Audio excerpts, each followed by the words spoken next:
आहे धुळे जिल्ह्यात असलेल्या शिंदखेडा तालुक्यातील वर्शी गावातून। वर्शी येथील भरत दशरथ बडगुजर वय वर्ष 55 या शेतकऱ्याची दबाशी शिवारात गट नंबर 122 क्षेत्र 0.67 शेती असून या शेतीवरच त्याच्या कुटुंबाची उपजीविका चालत आहे। या शेतात या वर्षी त्यांनी हरभऱ्याचे पीक V2 हे वाण लावलेले होते। हा शेतकरी आपल्या कुटुंबासह दिनांक 10 फेब्रुवारीला शनिवारी सकाळपासून संध्याकाळी 6 वाजेपर्यंत मजूर लावून सदर हरभरा पीक काढून घेऊन शेतात एकाच ठिकाणी जमा करून नेहमीप्रमाणे रात्री ते घरी निघून गेले। दुसऱ्या दिवशी सकाळी 8:30 वाजेच्या सुमारास शेतात शेजारील शेतमालक योगेश माधवराव पाटील हे त्यांच्या शेतात हरभरा गोळा करण्यासाठी आले असता त्यांना भरत बडगुजर यांच्या शेतातील हरभऱ्याचे पीक जळालेले दिसून आले। त्यांनी लगेचच त्यांना भ्रमणध्वनीद्वारे कळवले।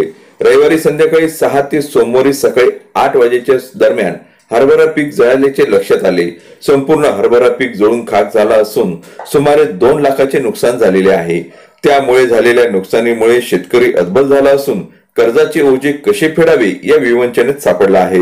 हरभरा नैसर्गिकरित्या जळाला की हरभऱ्याला कोणी अज्ञात इसमाने पेटवून दिले या संदर्भात परिसरातील शेतकऱ्यांमध्ये तर्क वितर्क वर्तवले जात आहेत।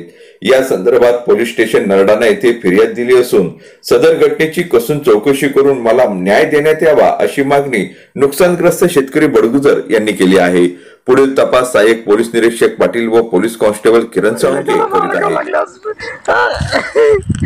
हे दबाशी गावातील भरत दशरथ बडगुजर शेतकरी यांचा 2.5 बिघा पिके V2 पूर्ण पळून कोणीतरी जाळून राख करून टाकला आहे।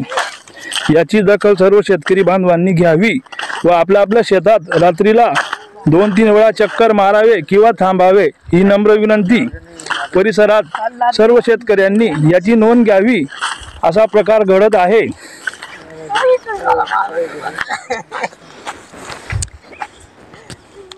आपली बातमी आपल्या हातात। चॅनल शेअर करा, लाईक करा। Shabdganga news point channel subscribe करा। आपली बातमी आपल्या